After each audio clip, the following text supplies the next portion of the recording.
新しいデモカーのテスラ3が来ました。来たというよりもラゾーナ川崎というショッピングセンターに取り行ったんですけどね、電車で。ラゾーナ川崎にテスラのショールームがありまして、そこで受付の女の子に車検証とカードキー渡されて、駐車場に止まってますんで、それを自分のナンバーと確認して乗って帰ってください。これで終わりでした。びっくりしましたね。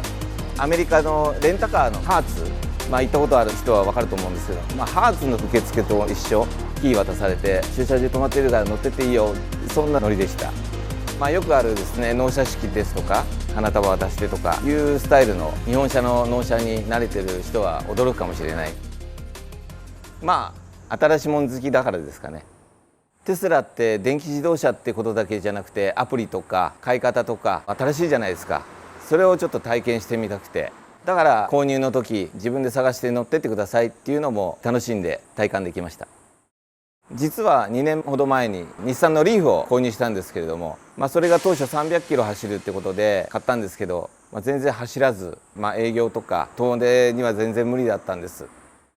富山までリーフで営業で行ったんですけども、ガソリン車であれば5時間半とかで行ける距離を途中充電を繰り返しながら行ったら14時間かかってしまいました。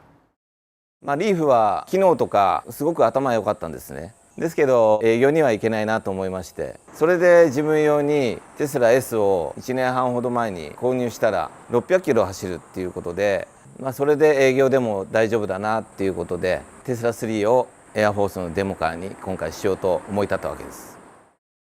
例えば600キロあると神奈川から東京までですと、3往復はできますし、ここから名古屋までは行ってもまだまだ200キロぐらい余りますから、結構使えるなと。それとあとはスーパーチャージャーとかもあちこちできてますから、そこで30分から1時間でフル充電できるんで。先日ホイールを作成してもらいにですね、神奈川から大阪のブロケーズ山の方まで行きました。途中浜松のテスラ用スーパーチャージャーを使って1時間の充電をして大阪の方に向かい、大阪に着いた時にはあと200キロほど走れる余力残ってました。でも友達とみんなでイベントなんかに参加した時に1人だけスーパーチャージャーで1時間充電かかってしまうと、ちょっとみんなが困ってしまうかもしれないです。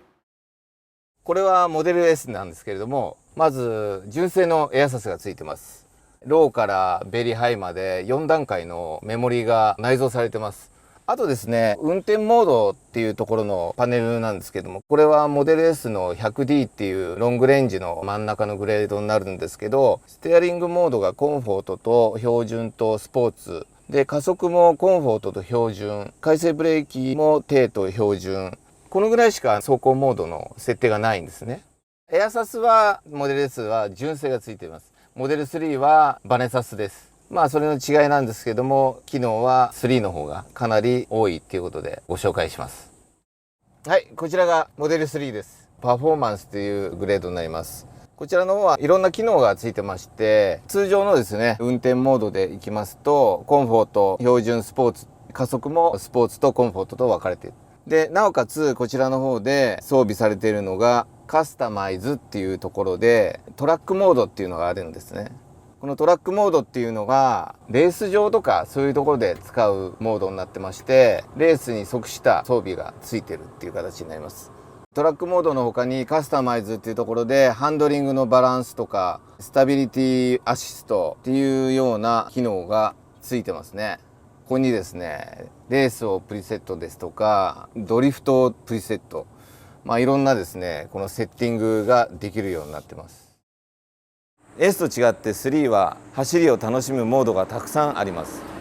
なので今回は走りを楽しめるスーパーパフォーマンスダイヤモンドキットをチョイスしました。スーパーパフォーマンスダイヤモンドキットは減衰力を伸び側と縮み側別々に調整できるので、走りを追求する車種にはぴったりです。エアフォースではモデル3対応しておりますので、ボルトーンでの装着が可能です。テスラモデル3に車庫長とエアバッグが一体になったエアサスが専用設計されています。純正の足をエアサスに交換し、システムまで配管すれば完成です。だいたい1日から2日で取り付けができます。モデル3はフロントがダブルウィッシュボーン、これは大体国産車でもよく見られるような形状をしていまして、サスを外すのもナックルとアッパームを切り離せば外せてしまうような構造になっています。4WD ですので、フロントにドライブシャフトがいます。そのドライブシャフトを避けるためのショック用の足もそのままショックアブソーバーについていますので、一緒に取り外すことが可能です。リアに関してはマルチリンク式サスペンションを採用していまして、こちらは大体国産車とかであまり類を見ないほどアームの数が多くてですね、非常に関節を多く持っているので、標準でも乗り心地がいい車であって、エアサスに交換してもカスタムしたとは思えないぐらいの乗り心地を確保できるようなサスペンションになっています。コイルスプリングを外すのは、アルファードとかと似たような形で、ハブ側とローアームを止めているボルト外して、ローアームだけを車両から取り外すとスプリングもそのまま取れてしまいます。ショックアブソーバーもプリウスとかと似たような形状はしてるんですけども、純正のアッパー側のブラケットをそのまま流用してエアホースのショックを取り付けて車両に戻すという形になります。ホースの配管については、通常ガソリン車ですと下回りを通したり室内を通したりできるんですけども、電気自動車の場合バッテリーがフロア下にいますので、まず下回りを通すことはフラットになっているため不可能でした。室内を通そうと思ったんですけども、こちらもやはり電気系の部品やバッテリーなどがいて通すのが不可能でしたので、今回はサイドスカート内を通して各サスペンションに配管しました。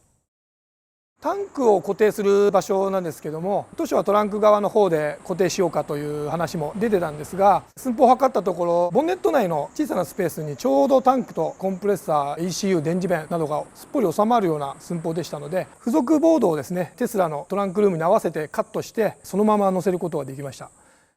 あと電源の確保なんですけども、通常エアフォースのシステムは車両のアクセサリー電源を取るんですけども、テスラのモデル3に関してはアクセサリー電源というものがないので、例えばドアを開けた時にモニターが起動します。ドアを閉めるとモニターがオフという形で、モニター連動のアクセサリー電源になるものを探してですね、そちらから電源確保しております。ここでエアサスをつける前にちょっと心配だったオートパイロット機能についてなんですけども、エアサス装着後走行チェックをしてオートパイロット機能のテストをしてみましたが、問題なくオートパイロット使えました。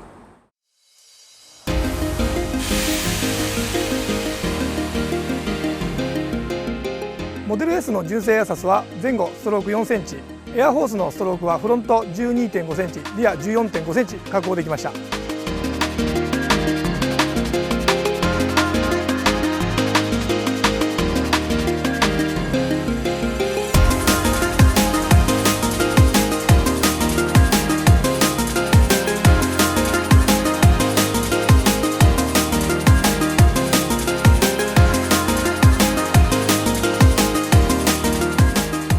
ホイールは今ブロケードを製作中です。次回はブロケードの装着動画をご紹介いたします。